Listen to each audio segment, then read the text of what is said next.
What's up, everyone?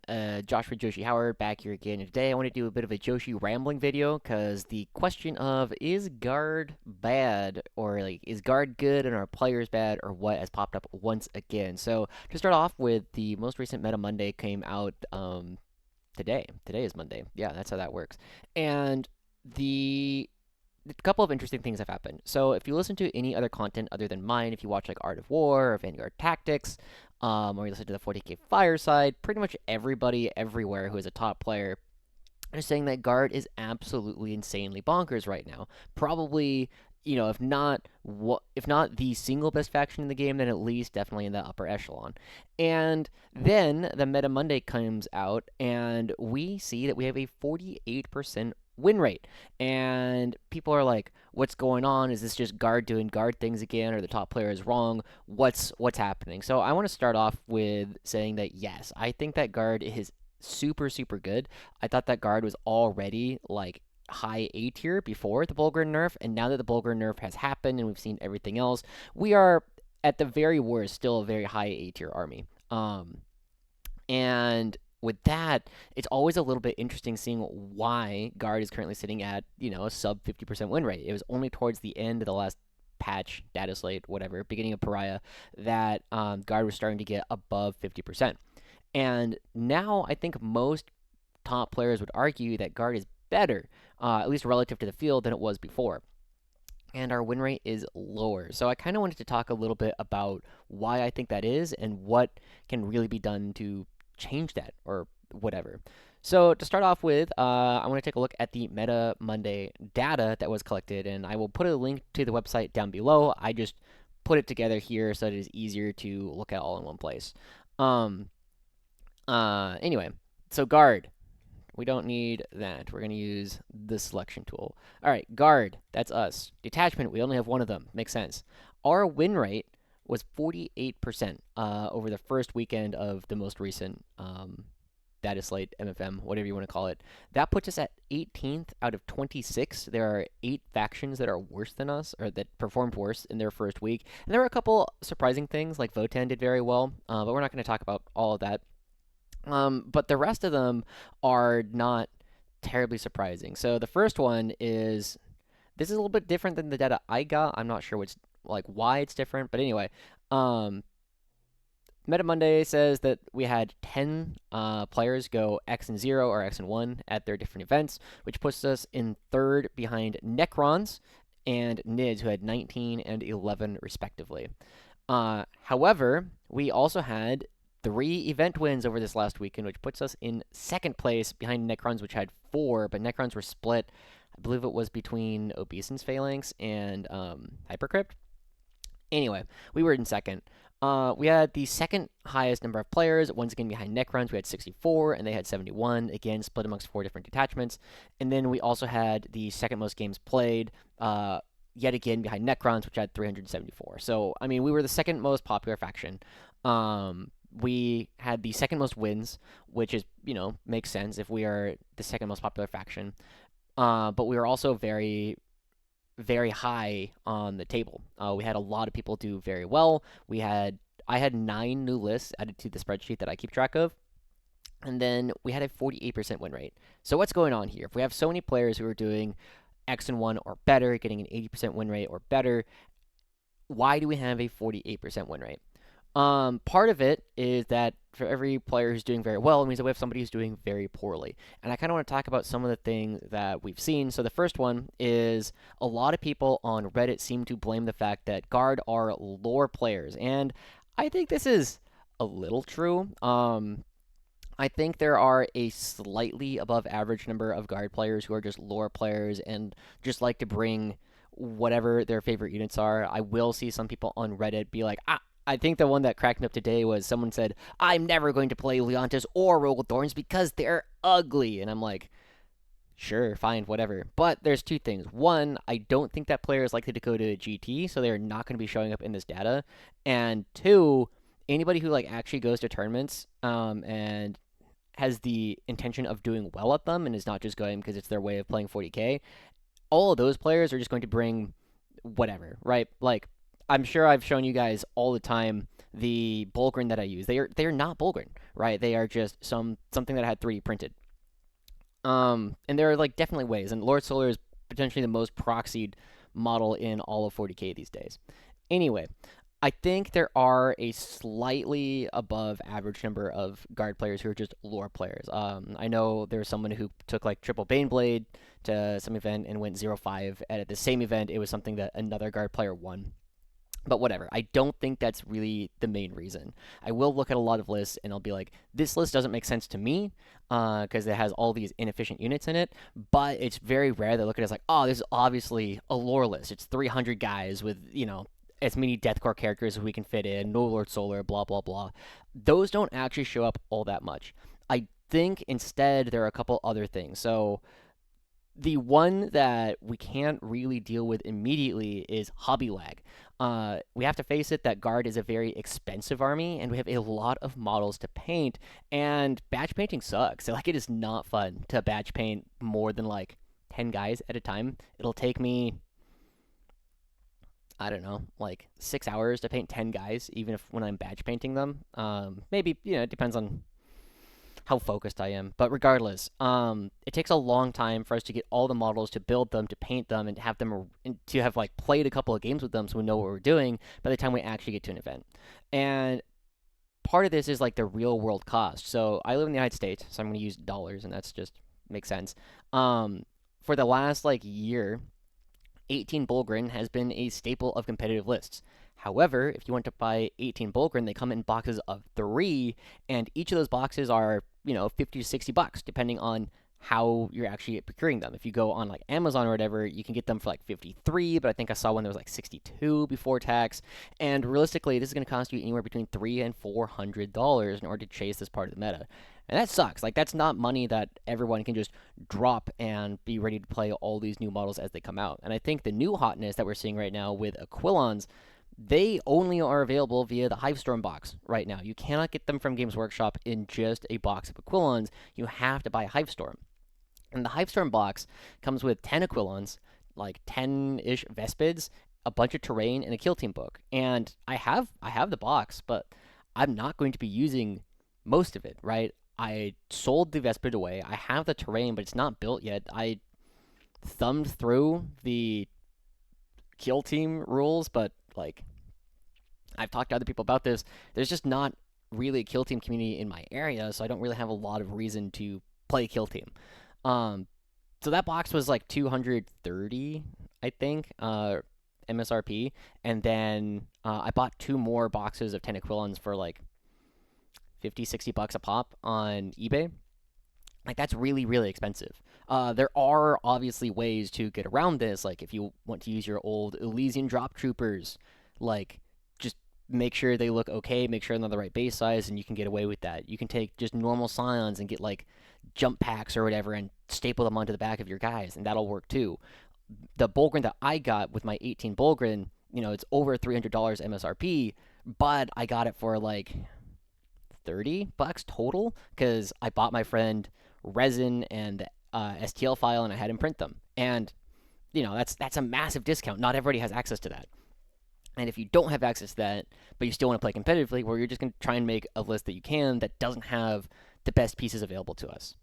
And both Bulgrin and Aquilons were so meta-defining in some ways that you had to build around being able to kill these things. And so if you were going to try and kill Bulgrin, those same profiles are going to be extremely efficient at killing just about everything else that the guard is bringing.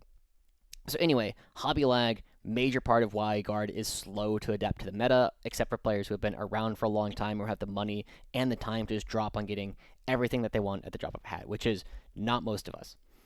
The other thing is I do think, on average, guard players are bad. I'm not saying you specifically are bad, but I might be. Anyway, I don't know what that was about. But there's a lot of like conceptual traps built into the guard that make it hard for new players to adjust and like get to a competitive level. So I want to talk about those a little bit, and hopefully you can see something in here that'll help you get better throughout the course of your game. So the first one is a lot of new players, especially when I see people posting on like Reddit or Discord, will put a list and they'll be like, I'm making sure that every single one of my units has an order every single turn. Every single one of these Cadian Shock Troopers, every single one of these Death Corps of Krieg, they have a leader with them. And this is a massive trap. It is a huge trap that makes a lot of sense, especially if you are not used to 40k. And there's a couple of reasons why. A lot of people will be like, oh my god, I can give +1 to hit. I can double the number of shots with first ring fire, second ring fire. I can give them sustained hits. That's going to pump up their damage so much. But it doesn't, right? Like, these are all multipliers, but because the base number is so low, you multiply 2 by 4, right? It's still just 8, but you could just get a tank that is already shooting at an 8 base, right? And that's one of the major issues that a lot of people are running into when they're starting to build their first lists. And if you don't know that that is inefficient, it's really hard to figure that out yourself.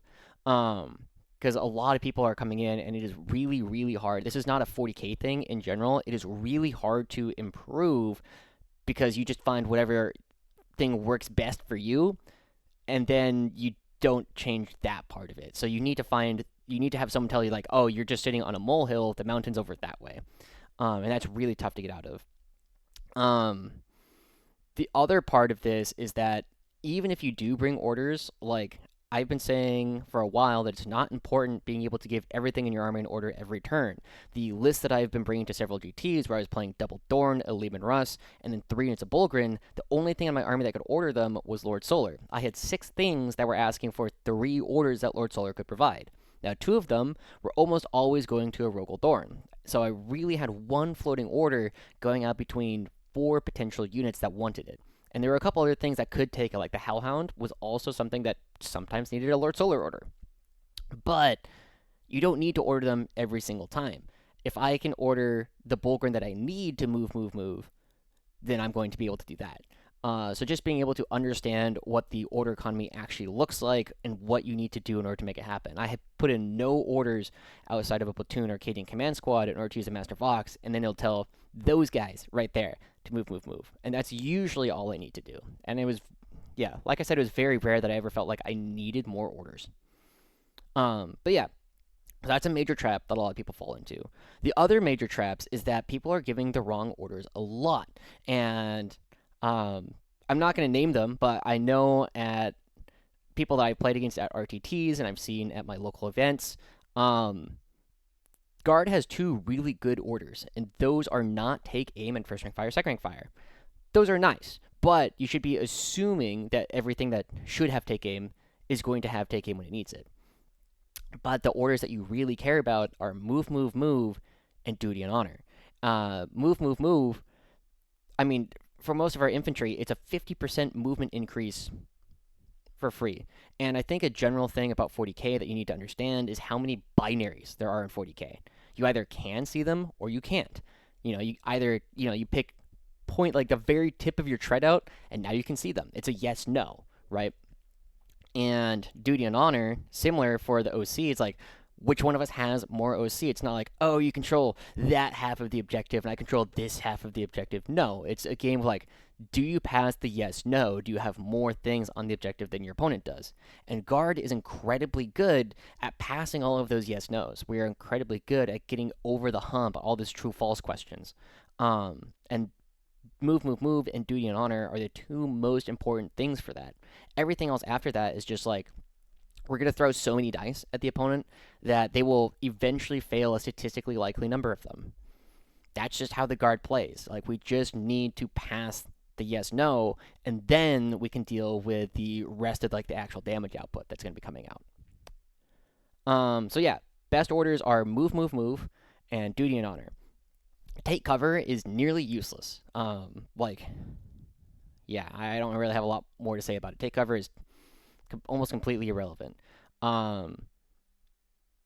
Take aim and first rank fire. I mean, it's usually first rank fire on anything that has rapid fire weapons, and take aim on anything that doesn't. But like, you need to be able to see them first. It's more important in general to get models to be able to see than it is to make them hit a little bit better when they do. So just keep that in mind. If you're giving your units in order that is not move on turn 1 in particular, you're probably doing it wrong. You should be looking to give move to almost everything that you can in your army on turn 1, and then advancing a lot of things on turn 1 because they're not going to be able to shoot anything that you care about. Okay, so that's the first major trap. The second major trap I think that a lot of people are falling into is that guard is generally touted as being one of the best shooting armors in the game. And I think this is true, but it needs some pretty heavy qualifications. So a couple of things about the guard in comparison to like Tau. Tau is actually probably the premier shooting army in the game, but there's also like Iron Storm, Space Marines is sometimes really good. There's also like Fire Prism Eldar can outshoot us, and then there's like that super crazy CSM list that I played against. Like there are things that are going to shoot to kill, right? Guard is not an army that shoots to table the opponent.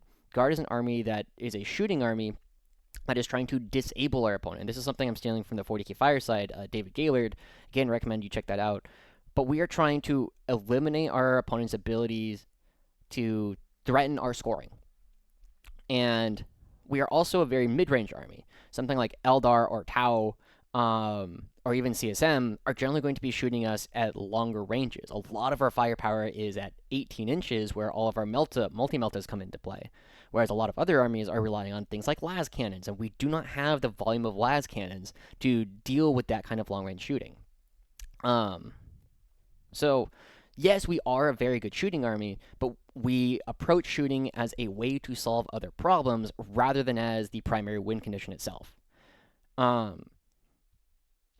Yeah, so like I said, like a Rogel Thorn is mostly a midboard tank. Like, you're going to be trading damage, but you're generally going to want to put your Rogel Thorn at 18 inches, such that it's getting the maximum shots on its stubbers and the multi-meltas can actually shoot.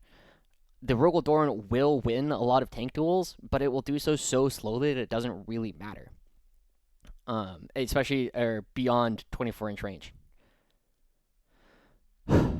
Okay.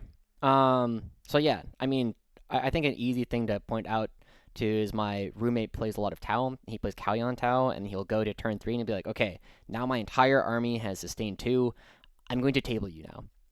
Guard doesn't do that. I don't think I've ever done that in any one of my games, where it's just like, okay, I'm going to kill you now. I did in 9th edition. That's not true anymore. Anyway, so Guard is a shooting army, but that is not how we win games. Guard is an army that plays the midboard. We are a board control army that uses shooting to control the board. And one of the things that I'm going to steal a lot of things from people. One of the best things that I think Morty and Glory has ever said is that 40k is primarily a game about standing on circles. And Guard is one of the best armies in the game at standing on circles and making it so your opponent cannot. And that is why we are the best army, or one of the best armies in the game right now. I know I was talking to Paul Clifton from China, and he was saying that even good players, the first time that they play Guard, oftentimes struggle because they think Guard is a defensive army. And this is how we played previously in previous editions, but that is not how we play in 10th edition. Guard is an army that needs to put junk in the midfield. So this used to be Bulgrin, now it's Catachan and Ogren and Chimeras and Aquilons.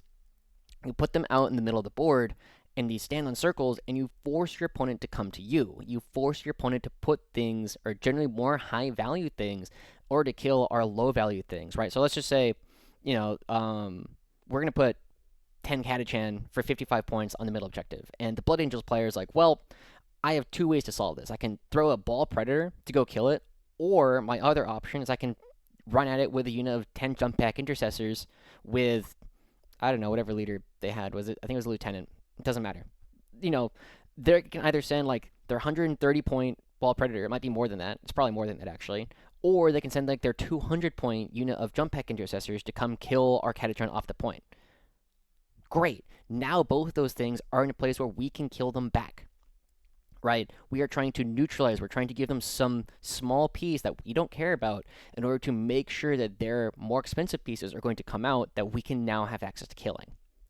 And it's because of this that we are the peak standing on circles army, right? The other thing that we do is we have cheaper OC than anyone else in the game. Catachan, 20 OC for 55 points is incredibly cheap. We do not need to kill people off of their objectives. We just need to make sure that they aren't controlling them at the end of their command phase. And the craziest thing is, we can make these 10 Catachan 30 OC if we need to. I have dropped 7 Catachan onto a single point in order to deny an objective from a Knights player that had Canis Rex and an Armiger on it, right? That is crazy. I did that for 55 points. And it cost him 5 VP on Scorched Earth that he was never getting back. Um, and once people understand that we are an army that needs to play the mid board, we just don't play the mid board in a way that's going to, or the pieces we put in the mid board aren't going to do the killing. We're going to be putting Catachan, Chimeras, and Aquilons out in the mid board such that you have to come deal with it. You have to come deal with our front line. And I think this is a major problem that a lot of players run into because they look at guard, they say, oh, they're bringing 7 Lehman Russes, you're playing a gun line. So you're going to be sitting back, and things like Wolf Jail are going to charge at you. They're going to get in your face, and now we are not standing on primary. We are not doing the standing on circles part, and we are now playing at the pace that our opponent wants to set. But because guard is so good at setting the tempo, it is very difficult for a lot of armies to play against us. And I think these are all things that can work out really well for the guard. Like, once players have figured this out, guard becomes very good very, very fast. However, I mean, it took me a long time to understand even just a pivot from 9th edition to 10th edition. In 9th edition, when we had our codex at the very end in the last 6 months, I had a 100% go first win rate in tournament. Because every single time I would go, I'd pick up my Kazakhin, I would kill 300 points of stuff, and I would use the Lord Solar redeploy and the fact that we had advance and shoot, or move +2, then advance, and then shoot, so we could very consistently get like 18 inches of movement on our tanks and then shoot. That was absolutely crazy.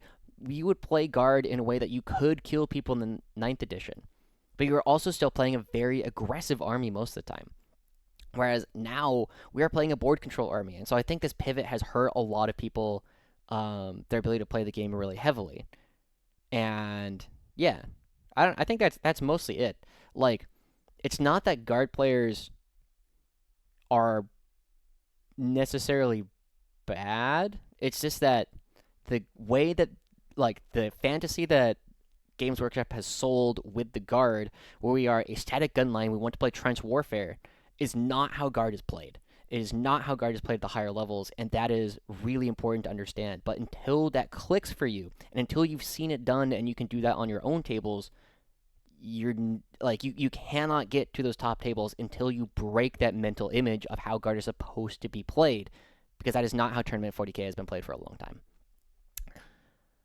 Yeah.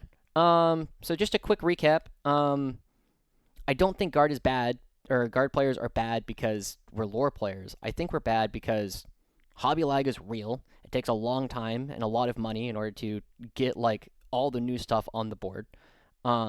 People are into traps where they have a really high tooth to tail ratio, or a really high tail to tooth ratio, where they have like way too many officers and way too many orders that don't do anything for our units because they're force multipliers, but like the base number is so small that multiplying it doesn't do anything. People don't understand that move, move, move is the most important order, especially on turn 1, in order to get your units where you want them to be very quickly. And then generally people think guard is a comeback army. We are not really a comeback army. We are set the tempo of the game relatively early on army, force our opponents to deal with our threats, and we are a pressure army, honestly, closer to orcs than we are to Tau. We just put a lot of things in the midboard, we force our opponent to deal with them, and then we trade more aggressively into them. We're going to be trading really heavily on turns 2 and 3 in order to disable our opponent's ability to prevent us from scoring on turns 4 and 5. But we should be trading relatively easily early on in the game.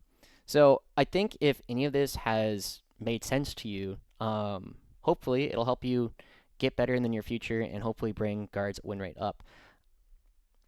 Other stuff coming up in the near future, so that's the end of the ramble. I'm gonna try and get some coaching from David Gaylord, so that's gonna be a lot of fun. I got some events coming up. I'm still thinking about OTS Ogren, and one of the videos that I kind of want to make, if you're interested in seeing it, this one might be targeted at non-guard players, is how do you beat Aquilons? Like, Aquilons are cracked and jacked, and they hang out with all the hottest dudes. So what do you actually do about them? I think that's something that's going to be coming up in the pipeline in the next couple of weeks.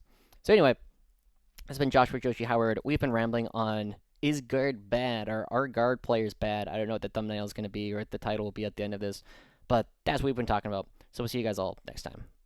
Bye-bye.